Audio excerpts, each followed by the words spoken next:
Nobody wakes up in the morning thinking, I'm going to go to A&E today. Nobody knows. Nobody knows who it's going to be. Paediatric trauma call, 15 minutes. Code red, helipad response. You're having a heart attack. We want to be in and out of scan in the next 10 minutes. I can't feel any pulse. Any reception, can I help you? Yeah, 24 hours, 7 days a week. I love that question. What's your opening hours? St George's, London, one of the busiest and most advanced A&E departments in the world. Beautiful. It's as if we've done it before.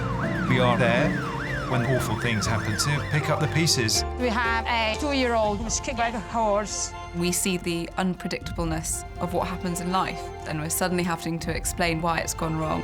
I can't feel my left leg. You'll be okay. A place where life A&E selfie! Down below. Too slow. love Such a good boy. So proud of you. and loss I'm still here. unfold every single day. So we don't shake hands at this hospital, we fist bump. Can I have a fist bump? All the patients you're about to see were treated in just one 24-hour period. Hello, darling. You genuinely do see the best of people in this job. You'll see strangers rushing to the aid of someone they've never met. You just see things that make you realise just how important the people in your life are and the people around you are.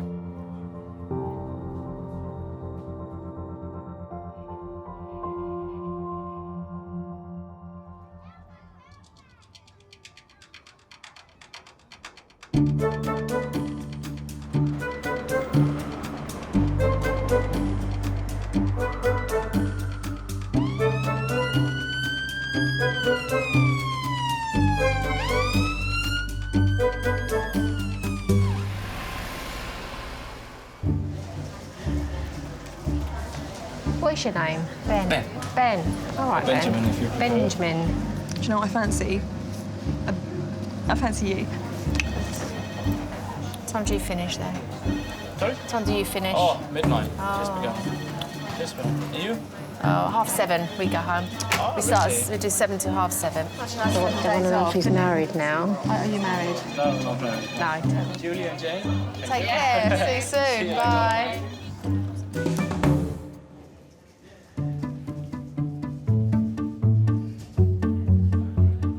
Overseeing resus today is consultant Neil.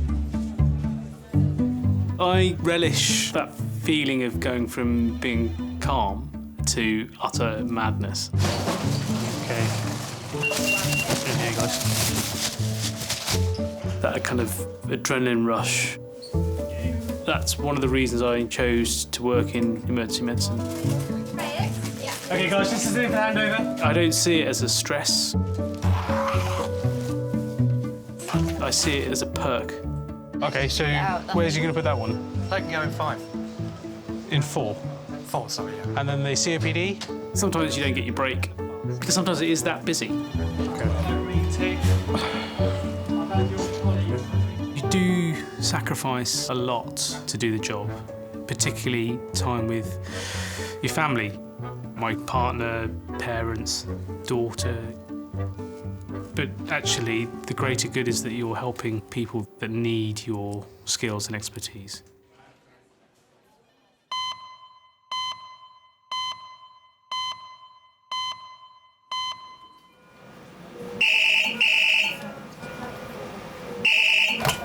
St George's A&E. Yeah. Sorry, say that again? Okay. Peds priority, 10-year-old playing football, twisted her ankle, very fractured femur. Paediatric priority call, 15 minutes.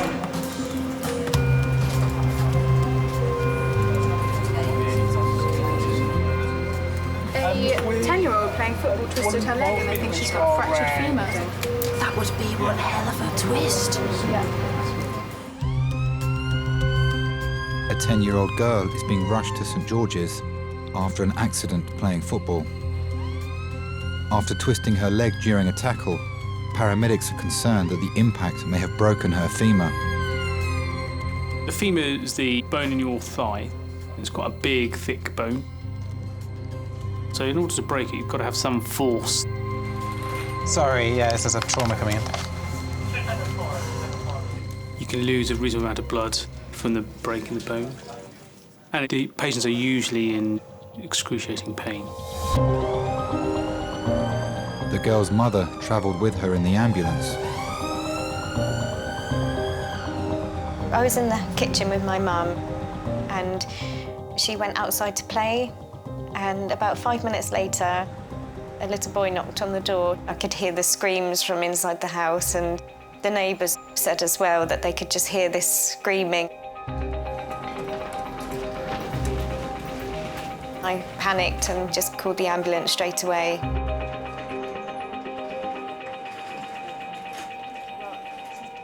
As I walked towards her, I could just see, like, the leg just looked completely deformed, and it was in a really unusual position as well. This is Ashley. She's 10 years old. Playing football this evening.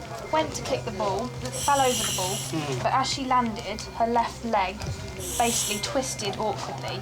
Had instant pain, left upper leg, femur area. There was significant deformity to the femur. Okay. It was good, you know, 10 centimetres shorter when we moved her. She's had 3 milligrams of IM morphine, 1 gram of oral paracetamol. Okay. Sorry, Ashley. You know, when you break a bone, it can break into several bits, and it can injure the surrounding tissues, the muscles, the nerves, blood vessels, and it can start to cause problems. You'll be fine, all right? But if you feel uncomfortable at all, tell us now. Doctors need to X-ray Ashley immediately to assess the extent of the damage to the bone and surrounding tissue. You automatically think, are they going to need an operation? Will the bone heal properly? How is it going to affect them when they're older? You automatically think the worst.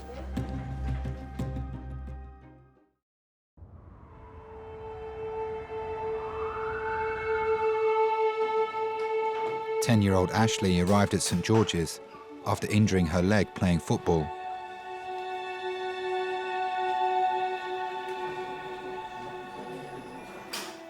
She's been brought to X-ray to find out whether or not she's broken a bone.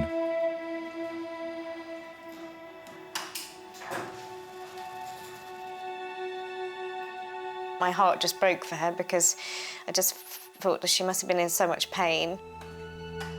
I think it's just, that's part of being a mum. Since she was born, she's always been very clumsy. I've always tried to wrap her in bubble wrap, but it hasn't helped. When she was really young, she managed to open the stair gate and she fell down the stairs. She climbed out of the high chair and cut her head open and it had to be glued. She wants everybody to be happy and play together.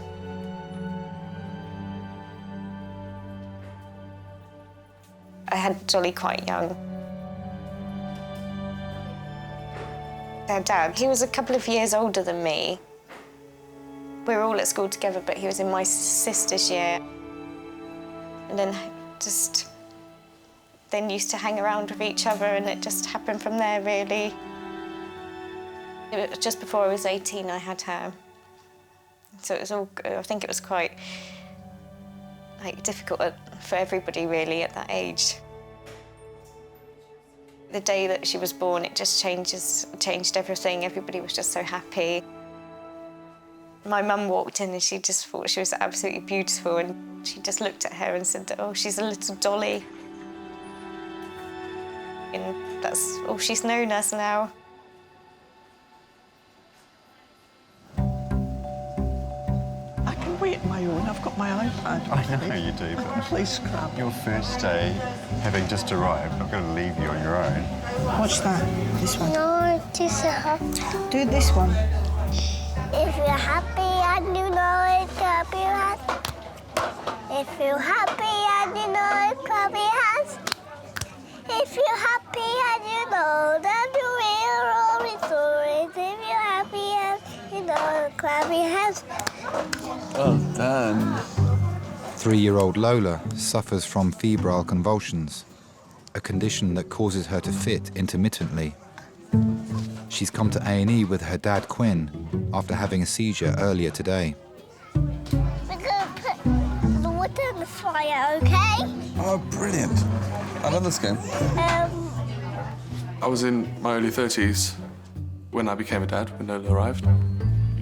I went from 0 to 3 kids in a short span of 14 months. We were keen to find out as soon as we could, both of us really, so that we could start planning and, you know, painting rooms and buying the right colour clothes. So yeah, we did find out at 20 weeks, at the 20-week scan. Since we're in the hospital, let's play with this one because it's all about hospitals. The sort of traditional South African man is this firstborn son thing that some guys carry with them. I had none of that. I was absolutely delighted when I found out it was going to be a girl. She's full of energy. You know, the only time she ever really hurts her brothers is from over-affection. Do you know any songs about bees? Lola and I enjoy a good dance or a good sing-song together. Sometimes I'll pull the guitar out and we'll make up songs. Do you know any songs about butterflies? Fly, fly, fly, la, fly, la, fly. She's a great little songwriter, actually. Are you feeling tired? I'm feeling tired. I think I want to have a little sleep. Come sleep with me. Sleep with me. Parenthood isn't what I imagined it would be. Thank you, Lola. I guess the reality is more of a challenge, but it's a glorious challenge. It's the systematic sort of handing over of yourself and your own priorities and putting someone else right in the center of your life. Oh, Lola, that's great. It's fantastic. But in every possible way, it's much better than what I imagined. Oh, Lola, this is really special.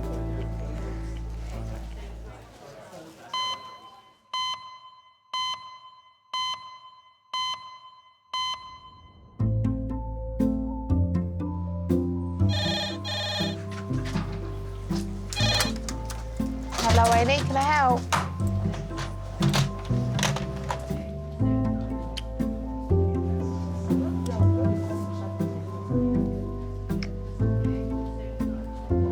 Blew into my eyeball. No. Huh? Yeah. Oh. You touch your ear. You did touch my ear.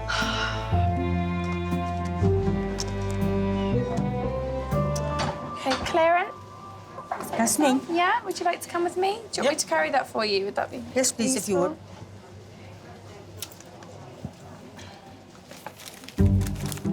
Oh, so I had to okay. Retired nurse Clarine has come to A&E with pain in her right foot. 2 months ago, she had surgery to remove a bunion in the same place. Follow me. Hello. Hello, my dear. How are you? Mrs. Reasonably fine, thank you. Miss, OK. My name's Craig. I'm one of the nurse practitioners. I'm going to look after you. And this is Beth Ann, who's one of the student nurses who's sitting in with me. Nice to have you. Yeah, good.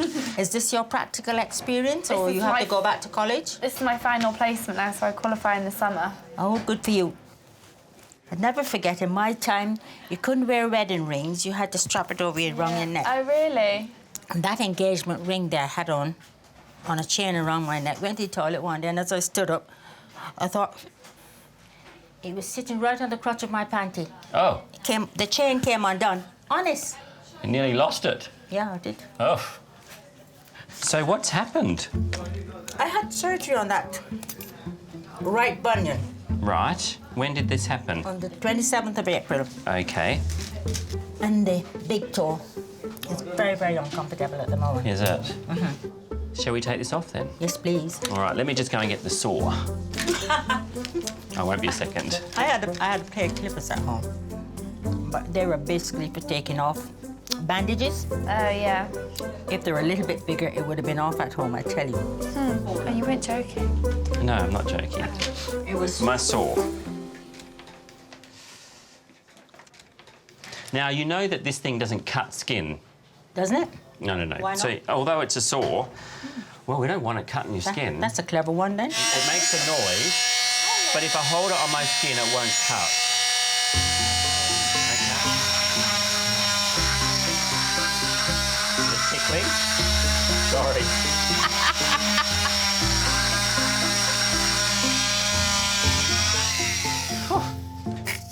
You know it's going to smell a bit. Is it? Yeah. What of? Dead skin? You'll have to put a bit of fragrance in it. That put... Nearly dead. Dead? Because it hasn't moved for quite so long, you know what I mean? It doesn't feel as if it belongs to me. Oh, really? Not part of my body.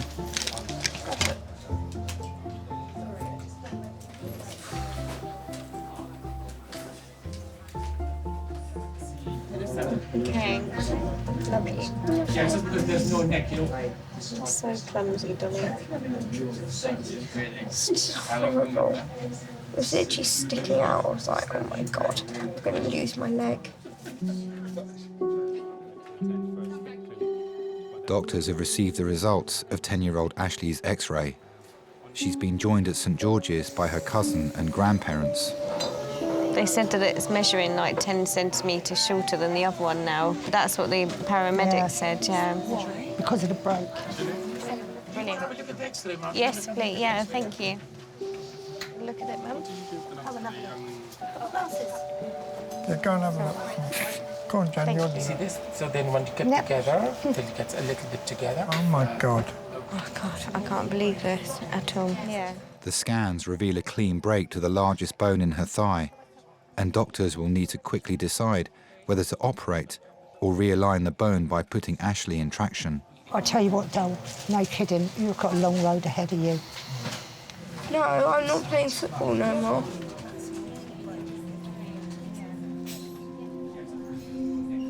I think the hospitals are quite scary for her because she spent a lot of time with her dad in hospital.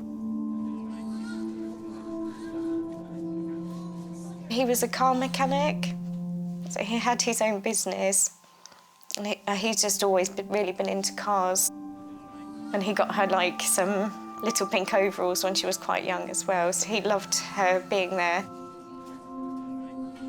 She just adored him and he adored her, and I think that made her feel special. And he would always take her out to nice places and they would enjoy their time together. And he had spent some time in St George's. He spent like a year at the hospital. But we didn't know that he was like palliative. We didn't know that he was dying of leukemia. We had a phone call to say that he possibly had a couple of hours to live, and she was at school at the time. She was 7. So I had to go and collect her from school, and I had to tell her that he was going to pass away. And she just like looked at me and said like that he can't leave her, and she was just crying. And I think it was just really difficult for her that he could just be taken from her like that. And then it was a week later that he passed away.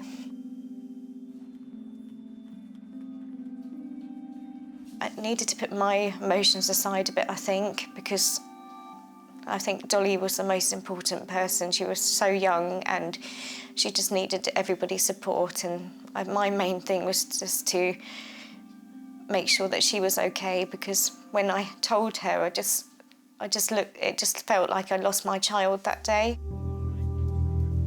And there was just no happiness in her eyes anymore.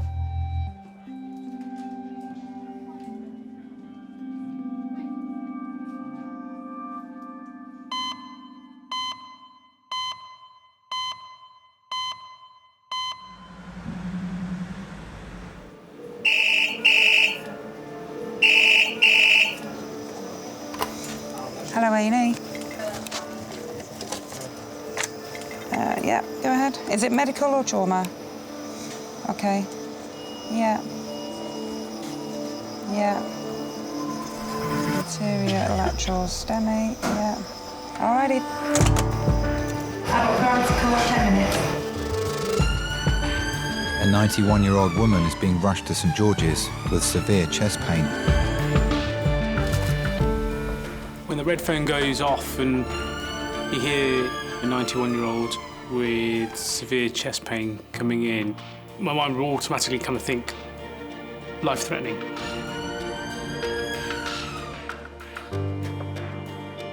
The problem is, chest pain can be caused by so many different things, not just to the heart. You've got, problems with the lungs, it can be something in the tummy. Chest pain is such a common symptom, and it can be something very benign to something extremely significant. The woman's niece, Anne, travelled with her in the ambulance. We were sitting in her sitting room, and we were both sewing. And we were talking, and she suddenly went quiet.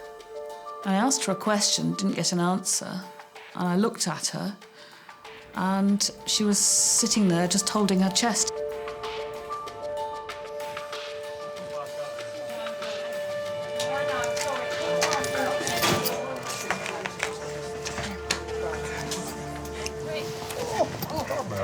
And take your shoes off, all right? I'll pop them over there. She likes to be known as Betty.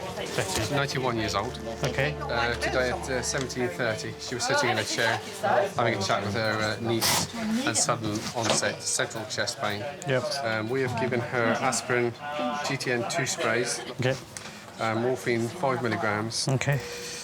Cool. Yeah. Thanks very much for all you've done for me. No problem. You take care. All the best. Yeah. Come again next time. Betty, my name's Neil. I'm one of the consultants. Oh. Hello. Hello. Have you ever had this type of chest pain before? No. OK. Just going to examine your heart. Is that all right? Can you do what? Just going to examine your heart. Is that OK? Oh, any old thing. One more.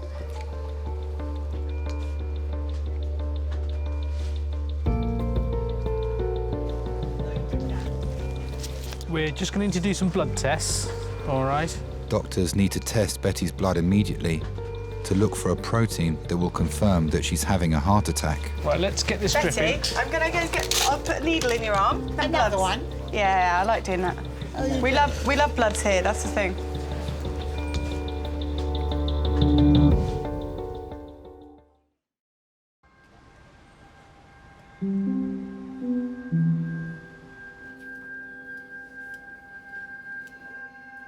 Doctors are awaiting the results of 91-year-old Betty's blood test.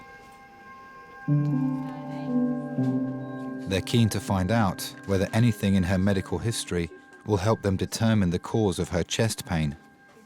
So, have you ever smoked? Do you smoke? Ever smoke? OK. And have you been feeling more short of breath recently? No. I'm not feeling anything particular. I mean, I'm getting a bit sort of dicky on my feet. And, yeah. You know. Do you live on your own? Yes. OK. And do you have any carers that come in to help you? Normally, I look after myself quite happily.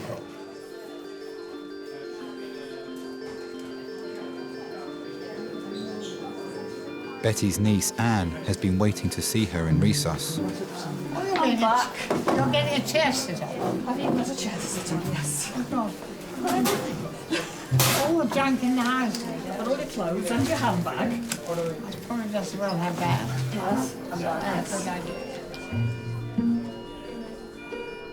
Betty lived in London. We moved up to Cumbria in the early 60s. But every year we would go down to spend our holidays sailing on the Solent, and we would call in at my grandparents'. We often saw Betty and any of the others then. How many more things are going to... Just some water. I lived to 91, that's well. Yeah. I saw more of her once I'd grown up because I went down to work in London. She was always interested in us. That was the best bit. She was always interested in what we were doing and where we were doing it. Great fun. She was just fun to be with. Just asking your date of birth, Betty. 03. 04. 04. Brilliant, thank you. Yeah, 3424. Nice, easy one. Nice, easy one, yeah.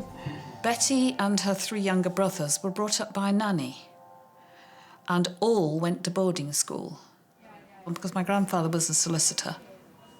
She was a daddy's girl. She adored her father. Do I have to keep this thing on? Because they want to know what your heart's doing. They're keeping a check on your pulse. Nobody told her when she went to boarding school that it was all girls. She said it was the best surprise of my entire life. No boys. Boarding school is probably the best training for the services you could possibly have. Because, of course, when she came out of school, it was wartime. And she was straight into joining up. She joined the Wrens. And once she was in the Wrens, that was it. She had to stay there till the end of the war. You are talking to an ex-nurse here. Oh, really? No, I'm not a fully trained one. I did about a year and a half when I started, and I got food poisoning during the war. I got food poisoning, and they wouldn't let me go home, so I walked out. She went up to the Orkneys and was a telegraph operator, translating from Morse to English and writing it down as it was coming in, and doing the same again as it went out again, to submarines and ships and everything out in the North Sea and the Atlantic, the North Atlantic convoys. After that, it was a case of she did what she really, really wanted to do, which was to travel. It's definitely, the pain is definitely going off a bit. Going, yes. We had a fair chunk of morphine through into you in the ambulance, which will have helped. Yes. Although doctors have been able to manage Betty's chest pain with medication, they're still waiting for test results to determine the cause. Ever heard such a palaver?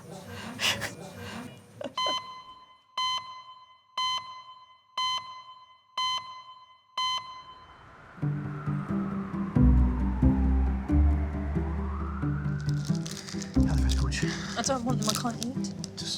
They dissolve in your mouth. They're like the easiest thing you can eat. Next to soup, this is the next best thing.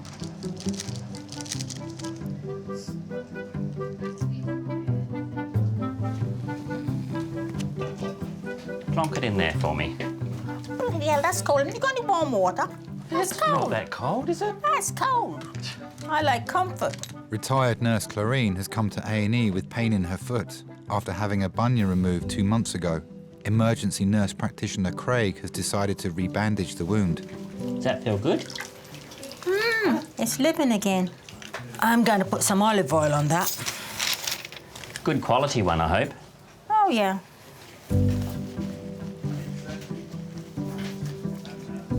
Makes the dead skin separate quickly.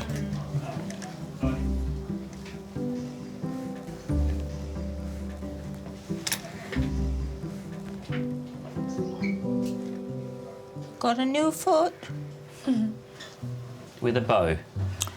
Oh, lovely.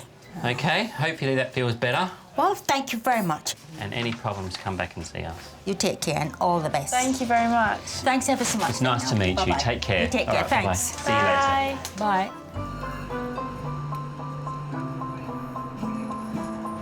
It's a lovely day. It was quite nice. When I get home, I think I'm going to have a glass of wine with lunch to celebrate. The waiting time is always the worst.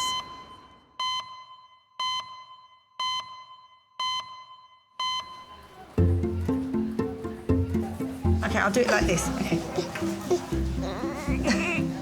Casey, do you want anything more to eat? Are you OK? No. I'm okay. You're OK? You're not OK? I want to see.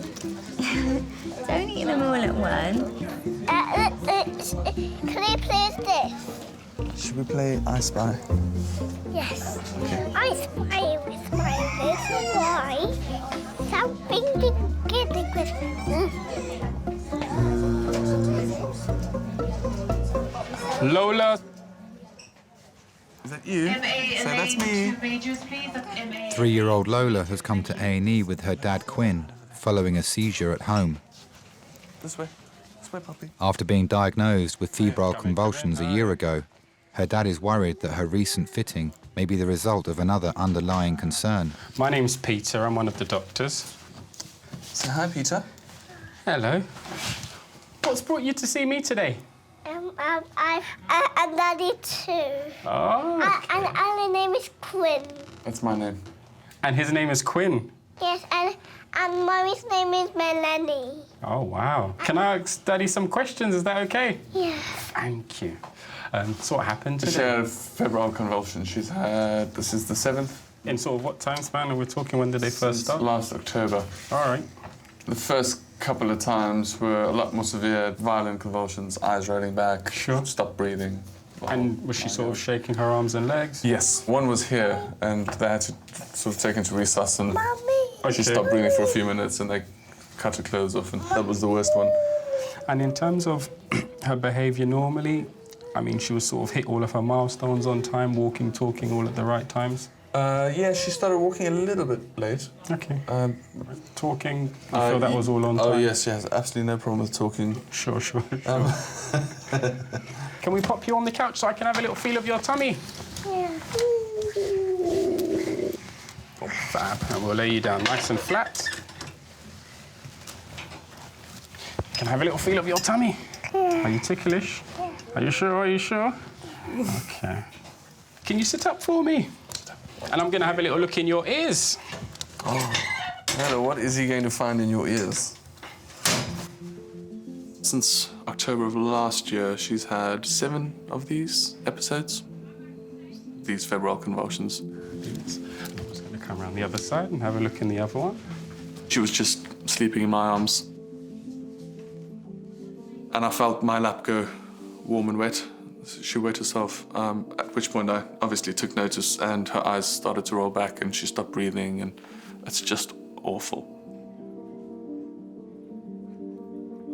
Naturally, when you see this sort of thing, you go through all the worst case scenarios, as we do. My wife's brother had a tumour, and the sort of climax of it was a fit. He'd had a major seizure. Can you close your eyes nice and tight for me? We're still trying to get to the bottom, really, of what it is that she's going through, whether it's just febrile convulsions or whether perhaps it could be epilepsy or, you know, God forbid, something more sinister. Say, ah. And again. You do sometimes think, why does she have to go through this? You're thinking, gosh, what if this happens again? What if it happens and we're not with her? In that moment, there's nothing I can do. I think that's the scary thing.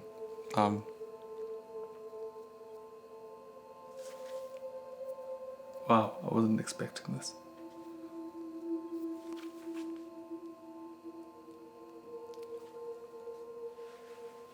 So, yeah, the man in me says, I'm out of control. That's a very uncomfortable place to be. I just want to have a look at her old letters and bits and pieces, and I'll come back and have a chat with you again. Thank you so much. That's all right.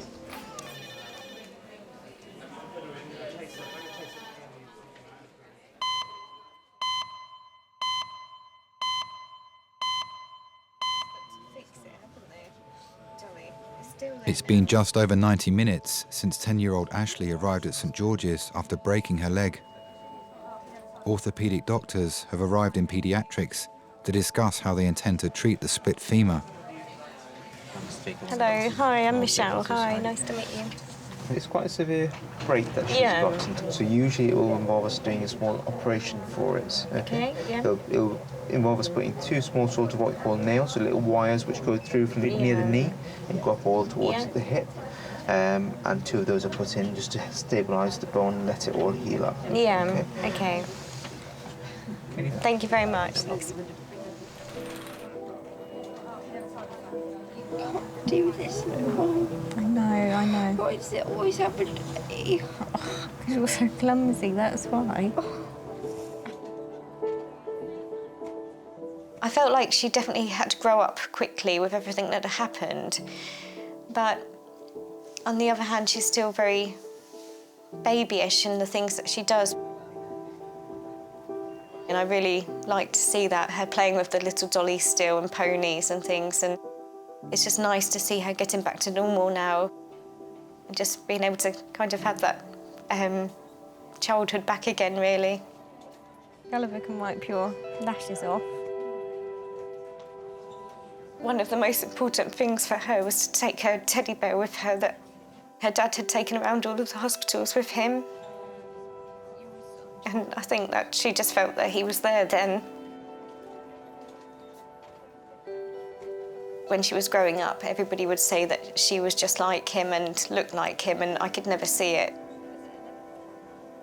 But I think it was the day that I had to tell her that he was very unwell, that I just looked at her and I could just see what everybody had been saying, and definitely since he's been gone, it's just like she's completely got his soul, and it's just like looking at him. Good girl, keep breathing.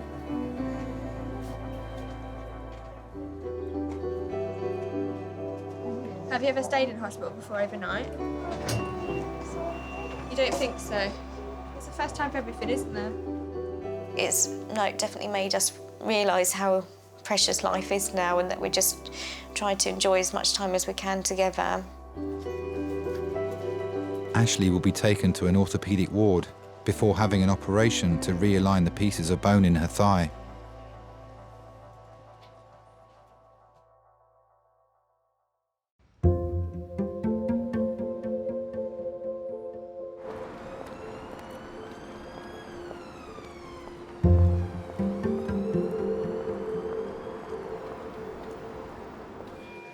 It's been just over 15 minutes since 91-year-old Betty arrived at St George's with her niece, Anne.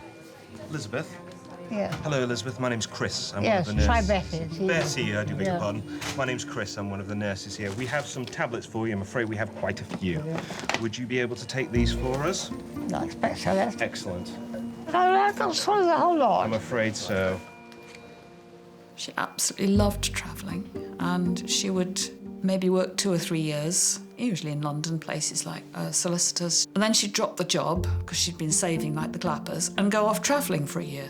I don't think I'd get them all down at once. I don't think I've ever been asked to swallow 8 tablets at once in my life. She visited South Africa several times. She went to India. She had friends and family in Delhi. She went to Singapore, Hong Kong. Certainly Australia and New Zealand and Canada were very big favourite places to go. She buzzed around and did her own thing. Well, I'm glad I was here. Yes, I'm glad you were here too, I must say. Coping with all this by myself would have been difficult. I mean, not impossible, but difficult. Difficult, yes. I think she was ahead of her time, certainly. I mean, don't forget, when I was little, getting married and having children was still the sort of thing you did. Betty showed that it didn't have to be like that. And yes, she was probably trailblazing in a small way. Doctors have received the results of Betty's heart reading. When you're telling someone such big news, one of the key things that I try and do is to not kind of beat around the bush and tell them. Oh, sorry, Betty. Betty, the tracing of your heart shows that you're having a heart attack. Well, I thought I was, yeah. Yeah, quite a large one, it looks like. Oh, okay. that's bad. It can be, but you're in the right place. Oh, good. Which is good. Glad about that, yeah. So the heart specialist, the cardiologist, are going to come down and see you. Okay. Oh, I like it. Yes, again, that looks very different. Yeah, so print that. Done another one. Perfect. God knows what they're all doing. These are what you might call the rather high-powered medical whatnot. Hello, Betty. Hello. Nice to meet you. I'm Dr. Shag. I'm one of the heart doctors. So heart attack's caused by a blocked artery, blocking the blood supply to the heart. And the treatment for that is to open the artery up. OK, we'll take you up to the lab now. The doctors are waiting for you there, Betty. Oh. And come up with her. Wait. She's not going to come back. Betty now faces life-saving surgery, where doctors will attempt to unblock the arteries in her heart. It's all right, I've got it on stage. It's all very exciting, the whole thing. Charging her up. Hospital, nothing but a pair of pants and a bra on, I ask you.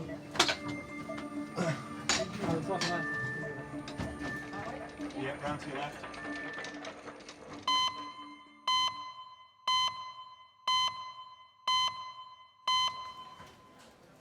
you singing a song? You twinkle, twinkle. Yes, please. Twinkle, twinkle, little star, how I wonder what you are. 3-year-old Lola suffers from febrile convulsions. Her and her dad Quinn are awaiting the results of a test to see if her most recent fit was caused by something else. Lola, you've been very brave today. So good. High five. It's been such an adventure today. Yeah. You saw the big doctor. So, 3-year-old, noted to have a fever today. He's had a subsequent seizure. I was going to see if I could expedite her paediatric appointment. Yes. There's a strong family history of brain tumours, and that's what their big concern is, essentially. Yeah, I think she just needs to go to the clinic early and maybe penicillin for her throat. Yeah, for the throat. That's what I was thinking. Lola's tests haven't revealed anything significant that could have caused her latest fit, but doctors have decided to refer her for a specialist appointment. We feel that the fever's coming from the throat. When I have a look back, it's quite red on the left tonsil. There looks like there's some exudate there as well, saying she's got a sore throat. Yeah. Imagine potentially in the sort of next 24 hours it might be start getting sore. Okay. But we'll give her some antibiotics for the throat because I think that's what's provoking the fever. Fantastic. Thank you so much. That's all right.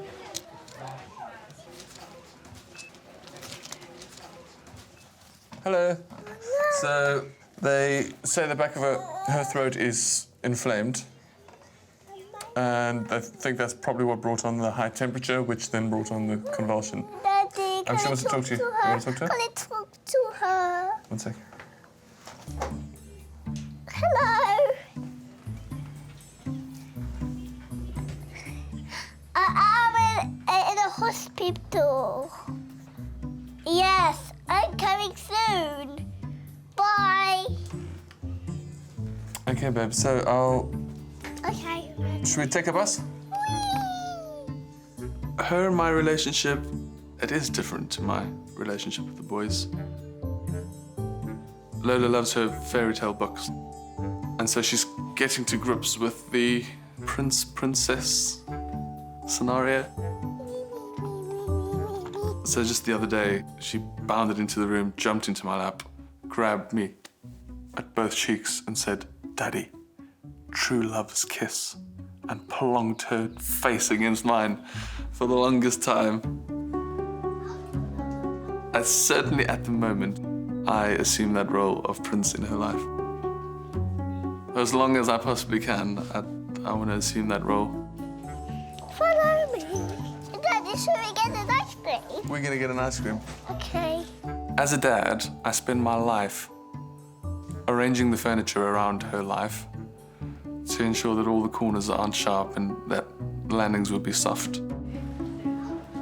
That's going to be the rest of my story with bouncy little Lola, arranging the proverbial furniture. You can hold my hand if you want. Thank you.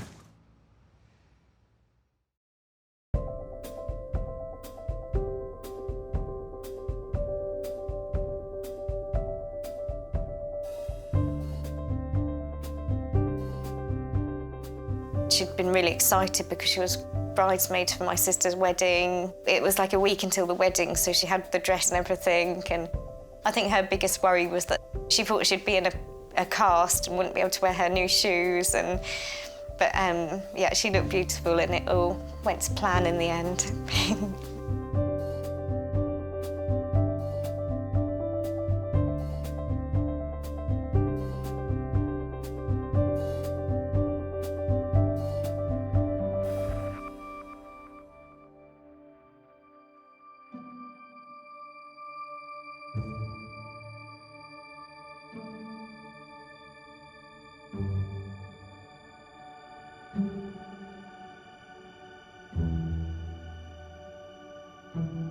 In the mornings, I would take my cup of coffee and go and sit, and she'd have her breakfast in bed, and I'd sit on the stool and we'd talk for an hour or so, sometimes more. She'd sit there and say, "I never thought I'd reach 91.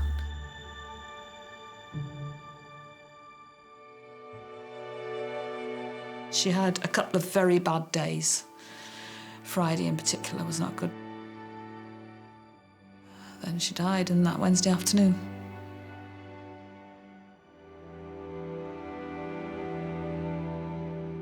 We gave her a darn good send-off. We went to Wimbledon crematorium. Even one of her New Zealand friends got the news and come over. And we told everybody to wear colour, because she loved colour. And then we went and had food and things in the hall where we'd had our 90th birthday party as well. Yes, we gave her a jolly good send-off.